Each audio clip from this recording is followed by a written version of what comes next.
ठेवायचे याचा तो आहास आहे. आमच्या पुढच्या पिढींना ते सांगा आणि जे दिलंय ते राखायला शिकवा. आमची अडचण सगळ्यात मोठी ती आहे हो, जगाच्या पाठीवर खरंच असं यंत्र नाही की ज्यात भाकरी टाकली की रक्त बाहेर येतं. केवढं अद्भुत शरीर आम्हाला आमच्या मातापित्यांनी दिलंय. काय खर्च करावा लागला हो त्यासाठी आम्हाला. आम्ही जपतो. एखाद्या माणसाला हार्ट अटॅक येतो, बायपास करावी लागते. बायपास करायची म्हणजे हृदयाची खराब झालेली रक्तवाहिनी काढायची आणि तिच्या जागी दुसरी रक्तवाहिनी जोडायची. या शस्त्रक्रियेला खर्च येतो 3 लाख रुपये. म्हणजे आमची एक रक्तवाहिनी केवढ्याला पडली? 3 लाख रुपयाला. आमच्या हृदयाजवळ अशा एकूण 1 लाख रक्तवाहिन्या आहेत. आम्ही कुठं निघालो?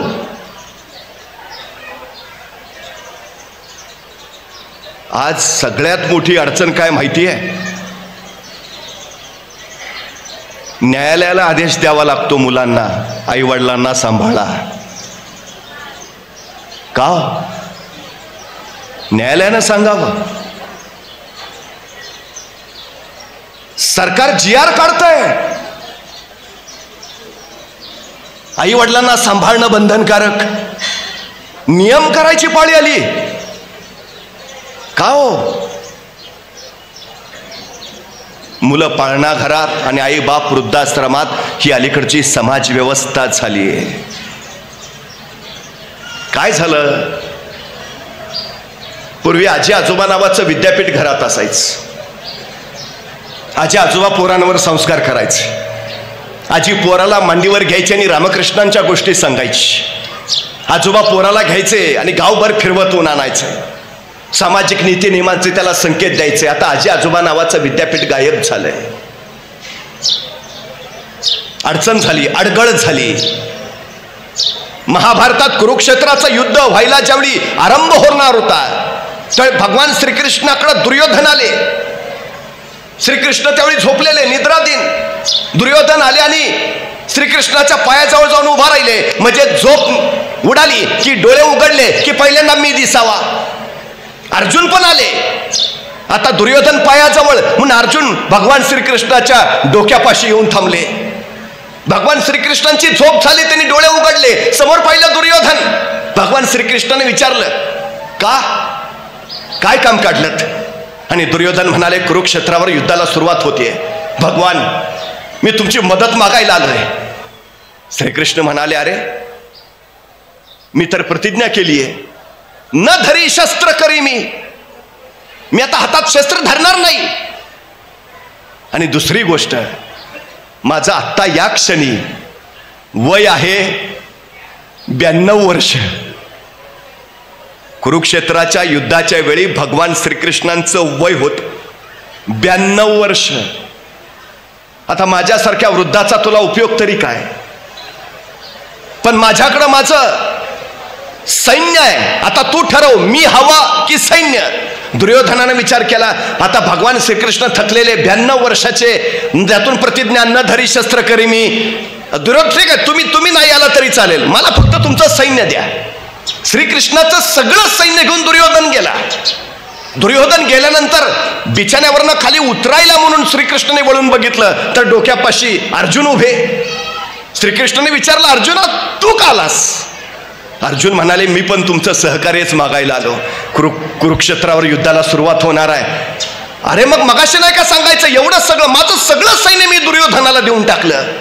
थोडं आधी बोलला असतं तर निम्म तुझ्यासाठी ठेवलं असतं ना, निम्म करून दिलं असतं. मी असा 92 वर्षाचा, त्यातून प्रतिज्ञा केलेला, न धरी शस्त्र करी मी, माझा काय उपयोग आहे?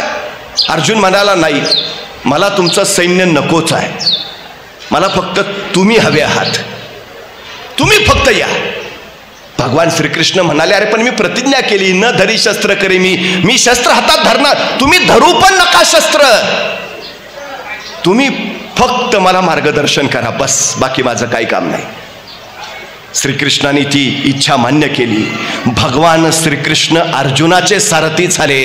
कुरुक्षेत्रावर भगवान श्रीकृष्णाने अर्जुनाला मार्गदर्शन केलं. मला एका प्रश्नाचं उत्तर द्या, सहस्त्रावधीचं सैन्य घेऊन जाणारा दुर्योधन कुरुक्षेत्रावर यशस्वी झाला का 92 वर्षाचे भगवान श्रीकृष्ण घेऊन गेलेले अर्जुन यशस्वी झाला? अर्जुन, मी वारंवार सांगतो, ज्या घरात वृद्ध माणूस आहे त्या घराचा कुणी कधीच पराभव करू शकत नाही, अजिबात नाही. आयुष्याच्या समृद्ध अनुभवांच्या शिदोरीचा वापर पुढच्या पिढ्यांसाठी होत असतो. त्यांचं मार्गदर्शन पुढच्या पिढ्यांना होत असतं. संस्कार प्रवाहित होत असतात. ते घर चढत नाही, वळत नाही, वाकड्या नजरेनं पळत नाही, ते सरळच चालतं. प्रत्येक घरात वृद्ध असायलाच हवेत. ते भगवान श्रीकृष्णाचं समृद्ध रूप आहे. आमच्या मुलांना संस्कार तिथून मिळतात. आता अडचण आहे हो, आई वडील दोघंही कामात आहेत, त्या मुलाकडे बघायला वेळ कुणाला आहे? संस्कार करायचा तर विषयच नाही. अशा वेळी हे आजी आजोबा नावाचं विद्यापीठ घरात असायला हवं. बाप माणूस घरात असायलाच हवा. तेव्हा घर उभा राहतं, बहरतं, फुलतं आणि मोठा होतं. ही सगळ्यात मोठी वस्तुस्थिती आहे, सगळ्यात मोठी. कृतज्ञता ती व्यक्त करायची आम्हाला आमच्या माता पित्यांबद्दल. सारं दिलंय तुम्ही आम्हाला, सर्वस्व दिलंय. काय दिलंय हा प्रश्न येत नाही. ही सुहृदयता, ही कृतज्ञता सुद्धा आई वडीलच आपल्याला संस्कारातून देतात. मुलं घडवायचे ध्येय वडील देतात. आई माया देते, स्नेह देते, जिव्हाळा देते. वडील जरा कठोर असतात, शिस्त तेच लावतात. तुम्ही कधीही बघितलं असेल, ज्यांच्या माथ्यावरचं वडिलांचं छत्र निघून गेलंय, ती मुलं थोडीशी बिघडलेली दिसतील, आईच्या लाडानं लाडावलेली दिसतील. आई प्रेम देते, माया देते, स्नेह देते, जिव्हाळा देते, पण वडील शिस्त देतात, आयुष्याला आकार देतात. ही सगळ्यात महत्वाची गोष्ट आहे. आपली जबाबदारी ती आहे, त्यातून इतिहास घडतो. छत्रपती शिवाजी महाराज जन्माला यायच्या अगोदर माता पित्यांनी त्यांच्या आयुष्याचं नियोजन करून ठेवलंय. 12 वर्षापर्यंत शहाजी राजांनी पिता म्हणून त्यांना जे शिक्षण द्यायचं होतं ते सगळं शिक्षण दिलं. युद्ध शिक्षण, प्रशिक्षण सगळं. शिवबाराजे 12 वर्षाचे झाले आणि या पती पत्नीनं प्रचंड मोठं समर्पण दिलं. स्वतःचा संसार बाजूला सारला आणि रयतेचा प्रपंच उभा करण्यासाठी एक विलक्षण निर्णय घेतला की मासाहेब जिजाऊनी शिवबाराजांना घ्यावं, महाराष्ट्रात जावं, महाराष्ट्रात शिवबाराजांनी राज्य उभा करावं. थोरले संभाजीराजे बेंगलोरात शहाजीराजांबरोबर राहतील आणि ते कर्नाटकचं राज्य विस्तारतील. उद्याच्या भविष्यात महाराष्ट्र आणि कर्नाटक असं विस्तीर्ण साम्राज्य उभा करायचं. 2 मुलांसाठी हे दोघं एकमेकांपासून वेगळे झाले. आई शिवबाराजांबरोबर आणि वडील संभाजीराजांबरोबर. 12 वर्षाचे आहेत, 12 वर्षाचे शिवबाराजे. जिजाऊ मासाहेबांबरोबर पुण्यात निघाले. आता आपल्या पुत्राला एका पित्यानं काय द्यावं? आमचा मुलगा जर सहलीला निघाला तर वडील काय सांगतात? नीट जा, नीट ये, फार वेळ थांबू नको, अंधार पडायच्यात घरी आहे. आई काय सांगते? एसटीत बसताना नीट बस, मधल्याच सीटवर बस. मुलगा म्हणतो का? नाही, पुढनं कुणी ठोकलं तरी तू सुरक्षित, मागणं कुणी धडकलं तरी तू सुरक्षित, तू जगला पाहिजे. जगण्याचा, जगवण्याचा विचार आहे, ही माया आहे. शहाजीराजांनी काय दिलं आपल्या पुत्राला? स्वतः संस्कृत मधून तयार केलेली मुद्रा दिली, नवे स्वप्न दिलं, ध्येय दिलं, महत्वाकांक्षा दिली. काय सांगितलं शहाजीराजांनी? परकेपच्च चंद्रलेखे वर्धिष्णू विश्ववंदिता शहसुनो शिवसैषा मुद्रा भद्राय राजते. एक पिता आपल्या पुत्राला ध्येय देतोय. काय करायचंय तुम्ही? राज्य उभा करायचंय. बरं, एका पित्याला खात्री किती आहे बघा. अजून शिवबाराजे बेंगलोरातच आहेत आणि शहाजीराजे सांगतायत आम्हाला खात्री आहे तुम्ही उभारलेलं राज्य प्रतिपदेच्या चंद्राच्या कलेप्रमाणे वाढत वाढत जाईल आणि एक दिवस ते विश्वाला वंदनीय होईल. काय ध्येय आहे? शहाजीराजे असं विचारतायत का, जमेल का, होईल का? नाही, जमलंच पाहिजे, जमवावंच लागेल, रयतेचं राज्य निर्मावंच लागेल. आणि खात्री आहे तुम्ही निर्माल. जिथं चुका काढायची संधी शोधली जाते ना, तिथं इतिहास कधीच घडत नाही. जिथं कौतुक करायची संधी शोधली जाते तिथं इतिहास घडतो. तुम्ही जगभर किती नाव सन्मान कमवा, घरी आल्यावर वडिलांच्या पाया पडताना वडील पाठीवर जी थाप टाकतात ना, त्याच्यासारखा आयुष्यातला दुसरा पुरस्कार मोठा नाही कुठला. आम्ही त्याच्यासाठी आतुरलेलो असतो, बस, दुसरं काही नसतं. एखादं पारितोषिक मिळाल्यावर घरी धावत या आणि आईच्या कुशीत शिरा. आई घट्ट कवटाळते, वर पहा फक्त, तिच्या डोळ्यातून खळदिशी अश्रू सुटतो. आपल्या पोराच्या यशाचा आनंद अश्रू हा पोराच्या आयुष्यातला सगळ्यात मोठा सन्मान असतो. याच्यापेक्षा दुसरा मोठा काहीच नाही. आपण कुणासाठी करतो? कधीतरी लहानपण आठवून बघा. एखादी गोष्ट मिळाली की धावत धावत आई, एखादा प्रचंड मोठा पराक्रम गाजवला की बाबा, कोण आनंद. आपल्या यशानं आईबाबांच्या डोळ्यात आनंद अश्रू यावेत, त्याच्यासारखा दुसरा गौरव, दुसरा पुरस्कार नाही. हे कौतुक पोराला बळ देतं सगळ्यात महत्वाचं. स्वप्न द्या भव्य, ध्येय द्या अफाट मोठं, महत्वाकांक्षा द्या विलक्षण, पोरं आपोआप घडतील. शहाजीराजांनी ते केलं. जमेल का? अविश्वास दाखवूनच नाही, जमणार, जमणार. सगळ्यात महत्वाचं आहे ते. हे सगळ्यात आमच्याकडे सगळं आहे, शक्ती आहे, ताकद आहे, सामर्थ्य आहे, कौशल्य आहे, सगळं आहे. आम्ही कसे घडवतो मुलांना त्याच्यावर सगळं अवलंबून आहे. शहाजीराजांना वाटलं, हो मला खात्री आहे तुम्ही राज्य उभा कराल. उभारलं. विश्वास ठेवून तर बघा पोरांवर, पुढच्या पिढ्यांवर. सगळी क्षमता सामर्थ्य असूनही आमची पोरं अपयशी का होतात माहिती आहे? तुम्ही हत्तीचं पिल्लू बघितलं असेल. त्या हत्तीच्या पिल्लाला माहूत लोखंडी साखळदंडाने बांधून ठेवतो. ते हत्तीचं पिल्लू सुटायची कोशिश करतात, धडपड करतात, सगळी ताकद एकवटतं. तो साखळदंड तोडायचा प्रयत्न करतं, ताकद कमी पडते, बळ तोकडं पडतं. तो साखळदंड हत्तीच्या पिल्लाला तोडताच येत नाही. शेवटी प्रयत्न करून ते थकतं आणि म्हणतं नाही, नाही जमणार आपल्याला. तेच हत्तीचं पिलू परत मोठं होतं, बलाढ्य होतं, अफाट ताकदीचं होतं, मोठमोठाले वृक्ष सोंडीत घेऊन उन्मळून टाकतं. त्या बलाढ्य हत्तीला माहूत कधीच साखळदंडाने बांधून ठेवत नाही.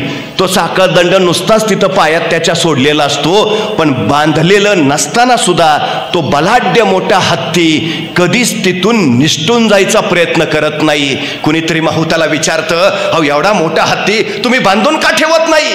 माहूत म्हणतो, त्याला मी बांधायची गरज नाही, त्यानं स्वतःच स्वतःला बांधून घेतलंय, आपण इथून निसटू शकत नाही.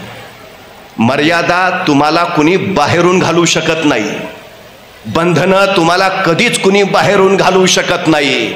मर्यादा तुम्ही आतून घालत असता स्वतःला. साखळदंड बांधलेला नसताना सुद्धा बांधलाय असं ठरवता आणि पुढं जायचंच टाळता. हे आमच्या अपयशाचं मुख्य कारण आहे. आमच्या पिढ्यांनी पुढच्या पिढ्यांना काय सांगितलं पाहिजे? आहे ताकद तुझ्या, चल जा. अजय शहाजीराजांनी शुभराजांना सांगितलं, जमेल का? जमेलच, जा, बलाढ्य आहेस. तेव्हा पुढची पिढी घडेल. हो, तेव्हा घडेल पिढी.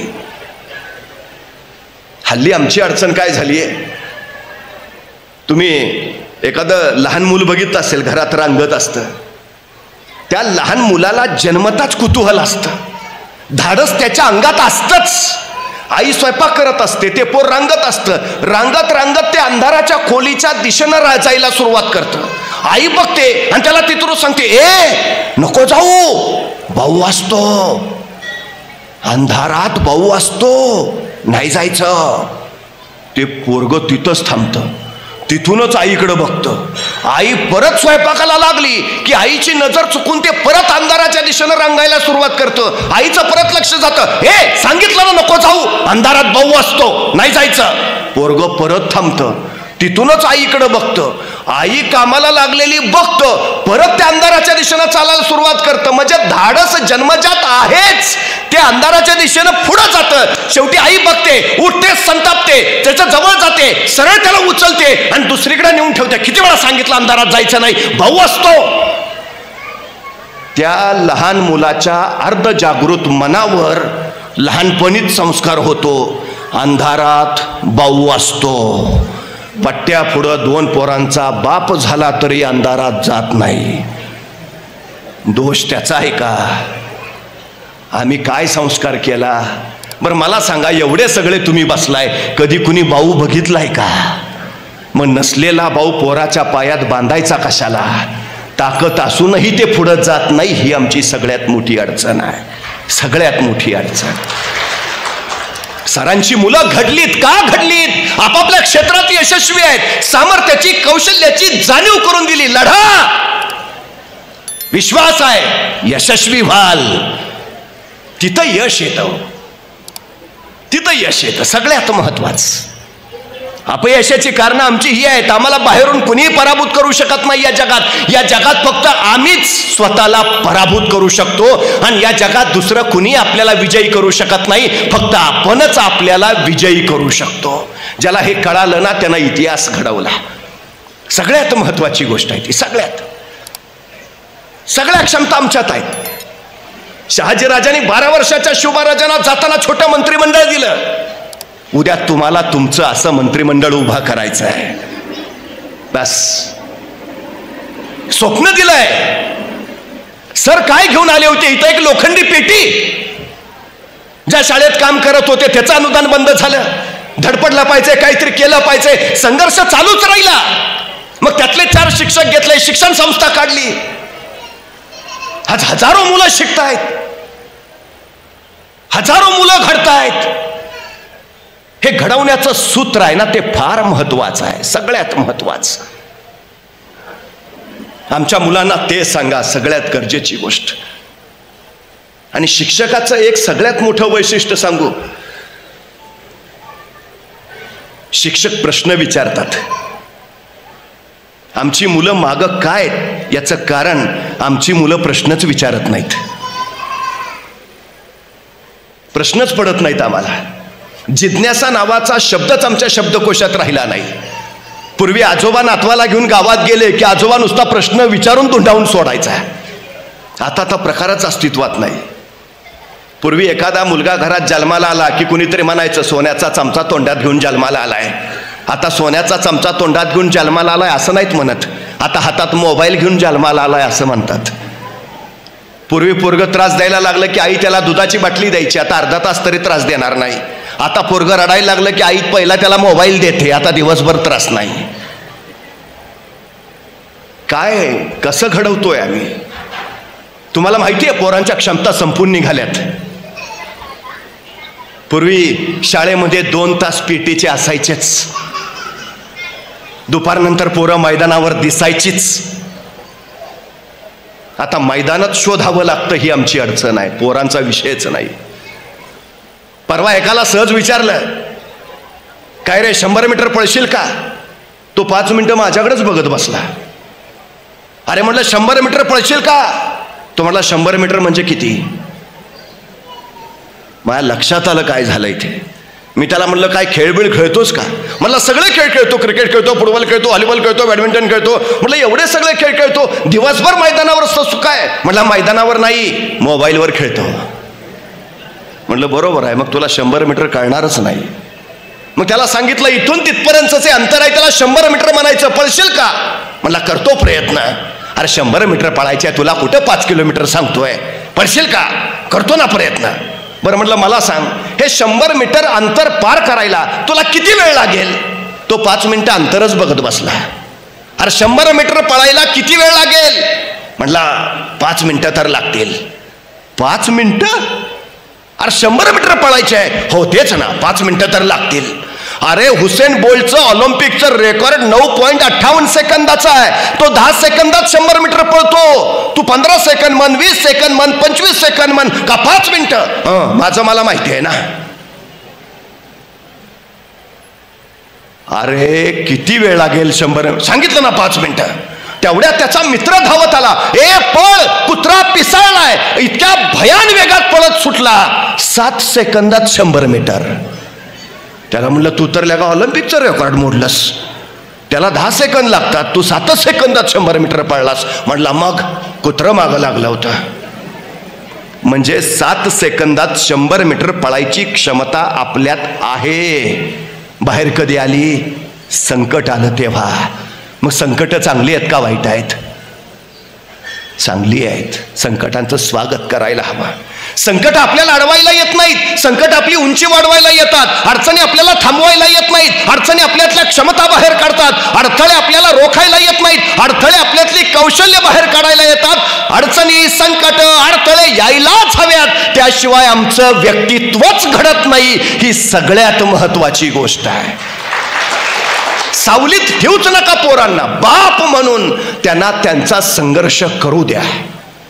हे सगळ्यात महत्वाचं आहे. सगळ्यात हे ज्याला कळाला तो तो तो घडतो.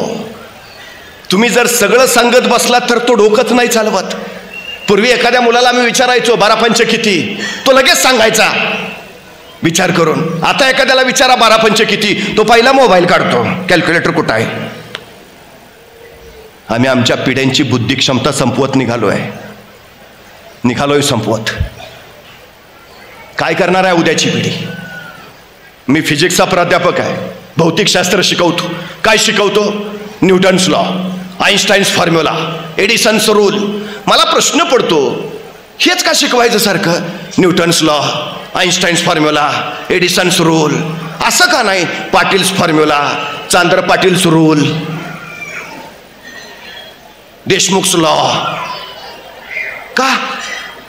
आमच्यात जिज्ञासाच नाही, आम्हाला प्रश्नच पडत नाहीत. आमची सगळ्यात मोठी अडचण आहे. मला वाटतं बरं झालं ते सफरचंदाच्या झाडाखाली न्यूटनच बसला होता. ते सफरचंद खाली पडलं आणि त्याला प्रश्न तरी पडला ते खालीच का पडलं. मग गुरुत्वाकर्षणाचा शोध लागला. आपल्यातला कोणी बसला असता तर तो बसला असताना पडलं असतं सफरचंद खाली. काय प्रश्न पडला असता त्याला? बरं झालं मी असतानाच पडला. दुसरा प्रश्न, बरं झालं आणखी कोणी नाही, अकेले अकेले खाएंगे. आणि तिसरा प्रश्न जर त्यांनी वडिलांना विचारलंच, बाबा सफरचंद खाली का पडलं? बाबा म्हणणार खाना मुकाट्यानं, का डोक्याला ताप देतो? हाय ते व्याप कमी आहेत का? संपला आमचा न्यूटन सफरचंदाच्या झाडाखालीच. जिज्ञासा वाढवली पाहिजे, प्रश्न पडले पाहिजेत, उत्तरं शोधता आली पाहिजेत, उत्तरं देता आली पाहिजेत, तेव्हा जगणं घडतं. सरांनी आयुष्यभर शिक्षकी पेशामध्ये ते केलं. त्यांची स्वतःची नव्हे तर विद्यार्थ्यांची जिज्ञासा जागवली. प्रश्न विचारते राहिले, उत्तरं शोधत राहिली आणि त्यातून मग असंख्यांच्या व्यक्तित्वाला आकार आला. बाप म्हणून आमचं सगळ्यात पहिलं जर कर्तव्य असेल तर पोरांची जिज्ञासा शाबूत ठेवा. इंग्रजांना 150 वर्ष इथं राज्य करायचं होतं, त्यांना मालक म्हणून राहायचं होतं, आम्हाला गुलाम बनवायचं होतं. म्हणून मॅकॅलनं जी शिक्षण पद्धती बनवली तीच मुळात भारतीयांना गुलाम बनवणारी आमची पोरं तीच शिक्षण पद्धती आहे. त्यामुळे आमची पोरं गुलामच, ती मालक व्हायचा विचारच करत नाहीत. ही आमची अडचण आहे. एखाद्या मुलाला विचारा सध्या काय चाललंय, तो काय नाही सध्या धंद्यात पडलोय, बोलताना सुद्धा पडलोय. तो धंद्यात असा पडतो की पुन्हा उठून उभाच राहत नाही. काय सकारात्मकता काय आहे? शहाजीराजे शिवबाराजांना काय सकारात्मकता देत आहेत? हो, तुमचं राज्य उभा राहणारच आहे. पण त्याच वेळी शहाजीराजांनी शिवबाराजांना आणखी एक गोष्ट दिली. भगवा ध्वज दिला शिवबाराजांच्या हाती आणि सांगितलं उद्याच्या तुमच्या उभा राहणाऱ्या स्वराज्याचा हा भगवा दौलत ध्वज बनवू द्या. पित्यानं काय करायचं असतं? जबाबदारीचं भान द्यायचं असतं पुढच्या पिढ्यांना. शहाजीराजांनी ते दिलं. पण ध्यानी ठेवा शिवबाराचे, हा भगवा पेलणं कुणालाही शक्य होत नाही. मनगटात रग आणि छातीत धग असावी लागते त्यासाठी. कारण हा भगवा साधा नाही, हा भगवा भगवान श्रीकृष्णांचा, हा भगवा प्रभू श्री रामचंद्रांचा, हा भगवा रामकृष्ण हरी म्हणत वारीला जाणाऱ्या वारकऱ्यांचा, हा भगवा हर हर महादेव म्हणत रणांगणावर उसळणाऱ्या धारकऱ्यांचा, हा भगवा त्यागाचा, शौर्याचा, पराक्रमाचा, अस्मितेचा आणि विश्वासाचा राजे, हा भगवा डौलानं फडकत राहू द्या. एक पिता काय देतोय संस्कार. हो, पंढरपूरच्या वारीला काही लोक निघाली होती. एका आजीबाईनं बघितलं आणि त्या आजीबाईनं त्या वारीतल्या एका माणसाला थांबवलं. स्वतःच्या पिशवीतली 100ची नवी कोरी नोट काढली आणि त्या माणसाच्या हातावर ठेवली. बाबा, जातोयस पंढरपूरला तर इटोबाच्या पायावर एवढी माझी नोट ठेव. ज्याच्याकडे नोट दिली तो वारीतल्या लोकात मिसळला आणि निघाला. दुसरी एक बाई धावत धावत आली. त्या आजीबाईनं म्हणाली, अगं कोणाला दिलंस पैसे? अगं काय माहिती तो कोण कुठला, तू दिलेली 100ची नोट इटोबाच्या पायावर ठेवतोय का नाही ठेवतोय, कुणाला बी कसं देतीस पैसे? तशी ती आजीबाई म्हणाली, हे बघ, तो कोण आहे कुठला आहे मला काही बी ठाऊक नाही. माझा त्याच्यावर नव्हं, त्याच्या खांद्यावर असलेल्या भगव्या ध्वजावर विश्वास आहे. ज्याच्या खांद्यावर भगवा ध्वज आहे तो कुणाला बी फसवणार नाही. काय विश्वास आहे हो. शहाजी राजाने तो विश्वास दिला आपल्या पुत्रात. हा भगवा तुमच्या राज्याचा आहे, न्याय देईल हे राज्य, विश्वास देईल. काय संस्कार आहे तो. आमच्या पोरांना हे संस्कार द्यावं, फार महत्वाचं आहे, फार गरजेचं आहे ते. श्रावण बाळासारखं आई वडिलांना कावडीत टाकून त्यानं काशीला न्यावं ही आमची इच्छा नाही, पण किमान तहान लागल्यावर, आईनं पाणी मागितल्यावर आणून द्यावं एवढा तरी आम्हाला आईसाठी झटणारा पुत्र असायला हवं ही आमची माफक अपेक्षा आहे. बाप आम्हाला दुसरं काही नाही मागत, त्यांनी त्याचं सगळं विश्व उभा केलंय, तुमच्यासाठी समर्पित करून त्यांचा विश्व उभा करण्यासाठी धडपडलाय. काही अपेक्षा नसते, फक्त जे नाव दिलंय ना ते नाव फडकत ठेवा तेवढी अपेक्षा असते बापाची, बाकी काही नाही. माता पित्यांकडनं शिकण्याचा एकच गुण आहे आमच्याकडे. देवकी होणं कुणालाही जमतं, यशोदा होता आलं पाहिजे. वसुदेव होणं कुणालाही जमतं, नंद होता आलं पाहिजे. आपल्या मुलाला जन्म कुणी देतं, कुणी वाढवतं, दुसऱ्याचं पोर सोवळ घेऊन त्याला माया देऊन त्याला भगवान श्रीकृष्ण करता आलं पाहिजे. हे सगळ्यात मोठं जगणं आहे. एक शिक्षक म्हणून सरांनी ते जगणं जगलंय. स्वतःची मुलं घडवलीतच आहेत, पण असंख्यांची अशी मुलं घडवलीत, ते नंद झालेत. या समाजाचं गोकुळ झालं पाहिजे, या विचारांना आयुष्य समर्पित केलंय त्यांनी, हे महत्वाचं. शिकायचं असेल तर आम्हाला फक्त ते देणं शिकता आलं पाहिजे. देणं सध्या ते शिकवायची फार गरज आहे. हल्ली घेणारे खूप झालेत. देव देव देव, घेऊ म्हणणारा कोणच दिसत नाही. या जगात फक्त आई आणि वडील हे दोघच आहेत जे फक्त देत राहतात, देत राहतात, देत राहतात. एक साधू एका महिलेच्या घरी रोज भिक्षा मागायला जायचा, रोज भिक्षा मागायचं, आणि ती बाई त्याला वाटेल तसं बोलायची, शिव्याशाप घालायची आणि हकलून लावायची, तरी पण तो साधू रोज तिच्या दारापुढं जायचाच. एके दिवशी असाच गेला, त्या बाईनं शिव्या घातल्या, त्याला हकललं, तसा शेजारी धावत आला, त्या साधूंजवळ गेला. अहो म्हटला, कशाला येता इथं? या बाई रोज तुम्हाला शिव्या घालतात, हकलून देतात, तरी तुम्ही परत त्यांच्या दारात आहेच. साधू म्हटला, हे बघ, मला काही मिळावं म्हणून मी त्यांच्या दारात येत नाही, तर त्यांना काहीतरी देण्याची सवय लागावी म्हणून त्यांच्या दारापुढं येतो. आज ना उद्या तरी त्या कंटाळतील, वैतागून शिव्या घालत का होईना काहीतरी मला देतील. मला हवाय म्हणून नव्हे, त्यांना द्यायची सवय लागावी म्हणून येतोय. जिथं देणारी माणसं असतात तिथं समाज घडतो, हे सगळ्यात महत्वाचं आहे. सगळ्यात हे देणारं होता आलं पाहिजे. सुहृदयता त्यातून येते. मला एका प्रश्नाचं उत्तर द्या, असा एकही माणूस मला दाखवा की ज्याने आयुष्यभर दान केलं आणि शेवटी तो कपल्लक झाला आणि गेला. माहितीये? अजिबात नाही. रॉकफेलर नावाचा एक प्रचंड मोठा उद्योगपती होता. शून्यातनं विश्व उभा केलं. वयाच्या 52व्या वर्षी त्याला अचानक कसला तरी आजार जडला. हॉस्पिटलमध्ये नेलं. त्यावेळी त्याची संपत्ती जगात सगळ्यात जास्त होती. जगातला सगळ्यात श्रीमंत रॉकफेलर. डॉक्टरांनी सांगितलं तुम्ही आता फार काळ जगत नाही. 52व्या वर्षी डॉक्टरांनी सांगितलं की जास्तीत जास्त 6 महिने राहिलेत तुमचे. त्या दिवशी रॉकफेलर घरी आला. स्वतःच्या मुलाबाळांना जवळ बोलावलं. रॉकफेलर फाउंडेशन नावाची संस्था स्थापन केली आणि 6 महिने राहिलेत. बस आता मी फक्त दान करत राहणार. म्हणून हा रॉकफेलर रोज फक्त आल्या गेल्या लोकांना दान करत राहायचा. लोक यायचे, प्रश्न मांडायचे, अडचणी सांगायचे, आणखी काय सांगायचंय हे जेवढं देता येईल तेवढं देत राहायचा. 6 महिन्यात मरणारा रॉकफेलर वर्ष झालं, 2 वर्ष झाली, 5 वर्ष झाली, 10 वर्ष झाली, 15 वर्ष झाली, 92 वर्षाचा झाला. रॉकफेलर ठणठणीत होता आणि 52 ते 92 फक्त तो संपत्ती वाटत होता. त्याची संपत्ती किती कमी झाली होती? 52व्या वर्षी जेवढी त्याची संपत्ती होती त्याच्या 15 पट संपत्ती त्याची 92व्या वर्षी होती. कमी तर झाली नव्हतीच, 15 पट वाढली होती. आणि देण्यानं सगळ्यात महत्वाचं त्याचं आयुष्य वाढलं होतं. एक बाई डोक्यावर हंडा घेऊन 5 किलोमीटर पाण्यासाठी वणवण करत जायची. दूरवर तिथल्या झऱ्यावरनं पाणी आणायची आणि मग 5 किलोमीटर परत वणवण करत उन्हातानाची घरी यायची. एके दिवशी अशीच निघाली. डोक्यावर हंडा घेतला, हातात कॅन घेतलं, 5 कोस वणवण केली. झऱ्याजवळ पोहोचली. झऱ्यातनं हंडा भरला, पाण्याचं कॅन भरलं आणि परतीला यायला निघाली. आता 5 कोस परत वणवण करत यायचंय, परत चटके खायचे, परत ऊन सोसायचंय.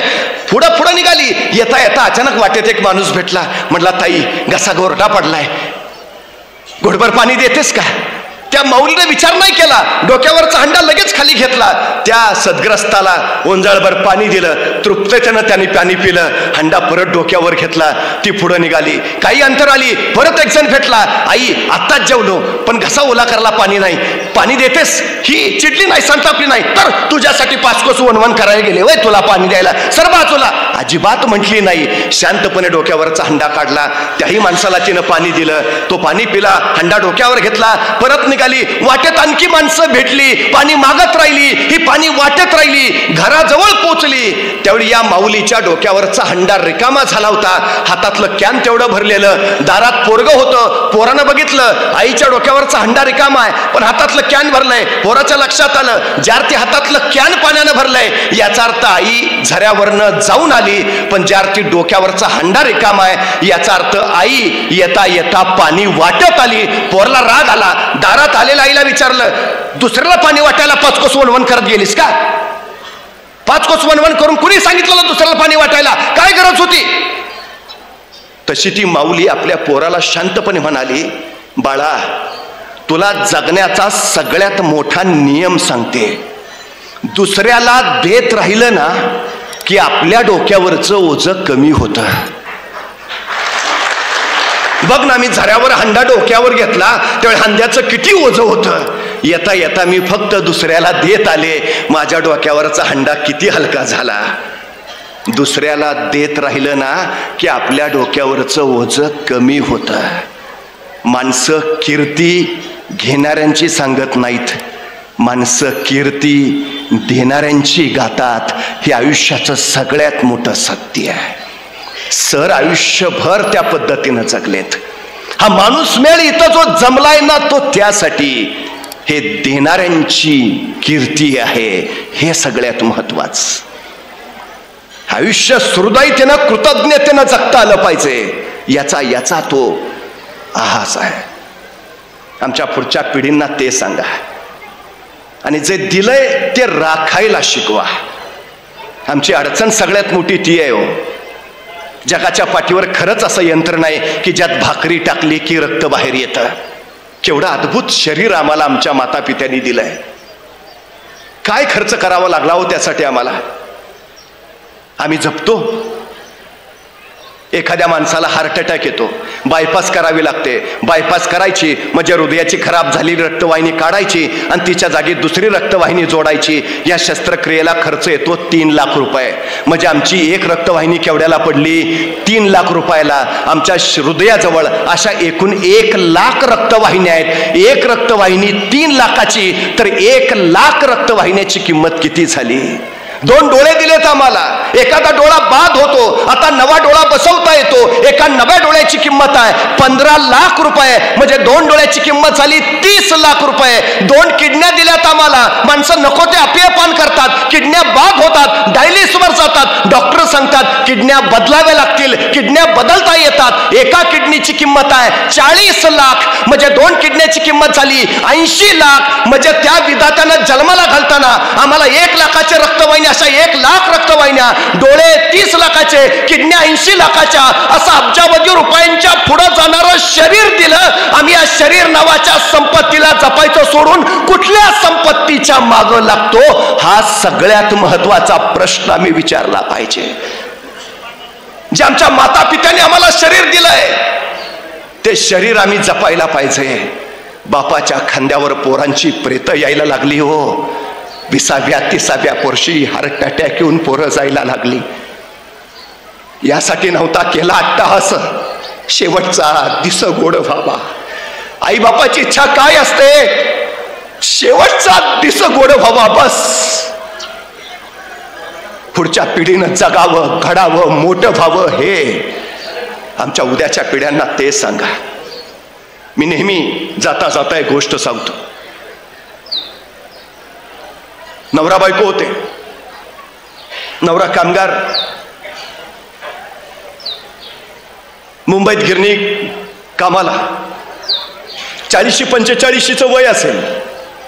20 वर्षाचा सुखाचा संसार. नवरा बायकोचं नातं इतकं घट्ट की नवऱ्याला ठेच लागली की बायकोच्या डोळ्यातनं टचकन पाळी याच. बायकोला काय झालं की नवरा हवालदिल व्हायचा. एकमेकांसाठीच जगत होते, सुखानं चाललं होतं सगळं. हा सकाळी 9 वाजता घरातनं बाहेर पडायचा, 9:45 वाजता एका पानाच्या ठेल्यावर जायचा. 2 रुपयाची नोट देऊन 2.25 रुपयाचं एक साधं पान विकत घ्यायचा आणि उरलेले 25 पैसे त्याच पानाच्या ठेल्याच्या शेजारी बसलेल्या भिकाऱ्याच्या थाळीत टाकायचा.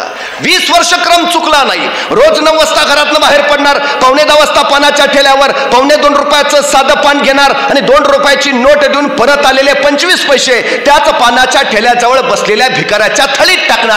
20 वर्षाने सगळं सुरळीत व्यवस्थित आनंदात. पण अचानक संसाराला दृष्ट लागली. बायको आजारी पडली. काळजीपोटी यानं तातडीनं दवाखान्यात नेलं. डॉक्टरांनी तपासणी केली आणि डॉक्टरांनी सांगितलं तुमच्या बायकोला कॅन्सर आहे. पायाखालची जमीन सरकली, डोक्यावर आभाळ कोसळलं, डोळ्यातनं खळदिशी पाणी सुटलं. त्याने डॉक्टरला विचारलं, डॉक्टर इलाज?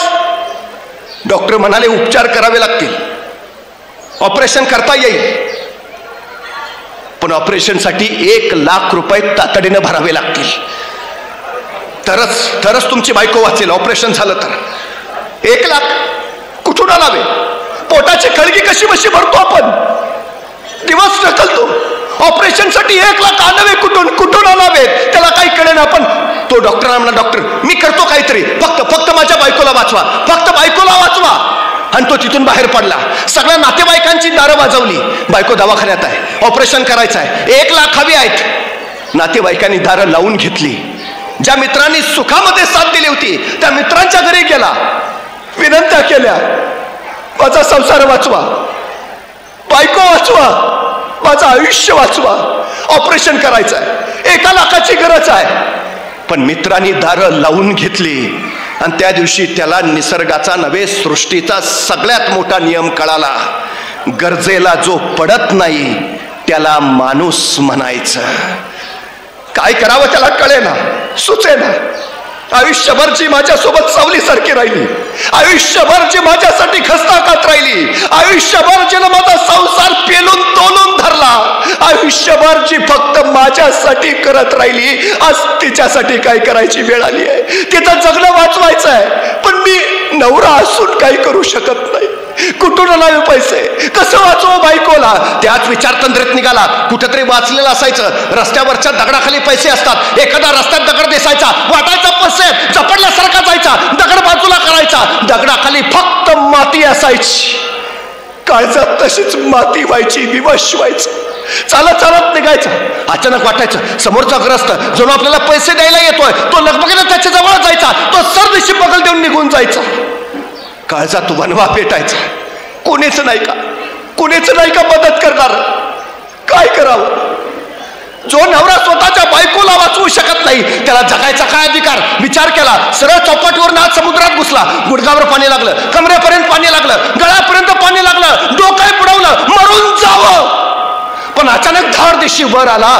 ती डोळ्यासमोर बायकोचा चेहरा तरळला. म्हणून मी जर असा आत्मघात केला तर बायकोनं कुणाकडे बघायचं? या शेवटच्या क्षणी तरी तिची सोबत आपण दिली पाहिजे. माझी ही अवस्था जर तिला कळाली तर याही परिस्थितीत बायको म्हणेल, नसतील पैसे तर नसू द्या, नाही झालं माझं ऑपरेशन तर न होऊ द्या, मी नसले म्हणून काही बिघडणार नाही, पण तुम्ही स्वतःच्या जीवाला नका त्रास करून घेऊ, तुम्ही नीट राहा. मरणाच्या काठावर सुद्धा आपली पत्नी फक्त आपलीच काळजी करेल या विचारानं त्याला भरून आलं. भरल्या डोळ्याने चालत निघाला. पाय जड झालेले, डोळे भरलेले, पण एकदा शेवटचं बघावं तरी बायकोला, सांगावं नाही वाचवू शकलो तुला मी. हॉस्पिटलकडे निघाला. चालता चालता अचानक पाठीमागून आवाज आला, ओ साहेब. तो त्याच्याच तंद्रीत होता. परत आवाज आला, ओ साहेब. मग मात्र यानं वळून बघितलं. गेली 20 वर्ष ज्या पानाच्या ठेल्यावर हा नियमानं पान खात होता तो पानवाला याला बोलावत होता. जड पावलांनी डोळे पुसत तो पानाच्या ठेल्यासमोर गेला. पानवाल्याने विचारलं, काय साहेब 20 वर्ष पान खायचा नेम चुकला नाही आणि 3 दिवस बघतोय फिरकला नाहीसा, काय चुकलं का आमचं?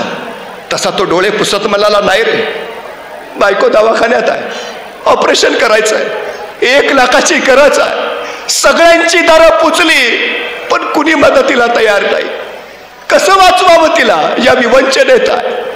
तो पानाचा ठेलेवाला गहिवरला. त्याच्या खांद्यावर हात ठेवत म्हणाला, मालक, आपली प्रॉपर्टी म्हणजे आपली ही पानाचा ठेला, इकलं तर 25,000 येत्याल, तुम्ही म्हणत असला तर आता यो पानाचा ठेला इकतो. गदगदून आलं त्याला.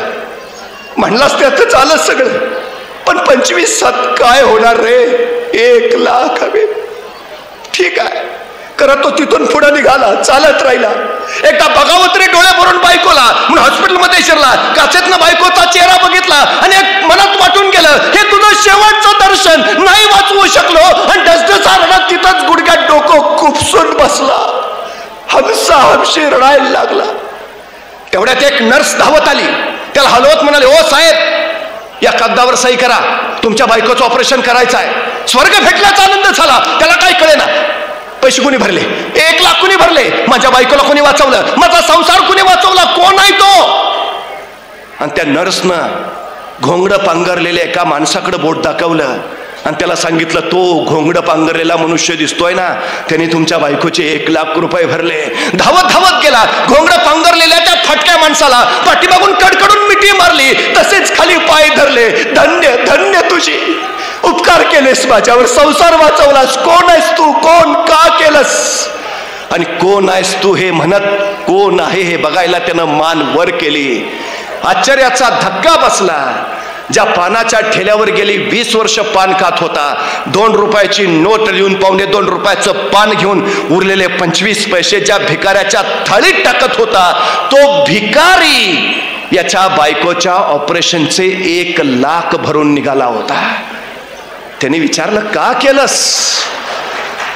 आणि तो भिकारी म्हणाला, चित्ती नाही असं त्याचा पांडुरंग दास. अरे गेली 20 वर्ष तू नित्य नियमानं माझ्या थाळीत टाकत राहिलास. 20 वर्ष तुझा नेम चुकला नाही माझ्या थाळीत टाकायचा. अरे मी 1 दिवस तुझ्या थाळीत टाकलं म्हणून बिघडलं कुठं? तो वरचा बसलाय ना, तो भरपाई करत असतो. तुम्ही रोज 25 पैसे द्या, तो 1 दिवस तुम्हाला 1 लाख रुपये परत करतच असतो. ही सगळ्यात मोठी गोष्ट आहे. तुम्ही द्यायला शिकलं पाहिजे. तो परमेश्वर सुद्धा मग तुम्हाला भरभरून देतो. तो भिकारी सांगतोय चित्ती नाही असं त्याचा पांडुरंग दास. पैशानं श्रीमंत असणारी माणसं आजूबाजूला पुष्कळ आहेत, मनानं श्रीमंत असणारी माणसं हवी आहेत. हा भिकारी पैशानं श्रीमंत असेल पण मनानं श्रीमंत होता. मनानं श्रीमंत असणारी माणसंच समाज घडवतात, जग घडवतात आणि इतिहास घडवतात. अशाच एका मनानं श्रीमंत असणाऱ्या माणसाचं पुण्यस्मरण आपण आज करतो आहोत. त्यांच्या कार्याबद्दल कृतज्ञता व्यक्त करतो आणि थांबतो. धन्यवाद.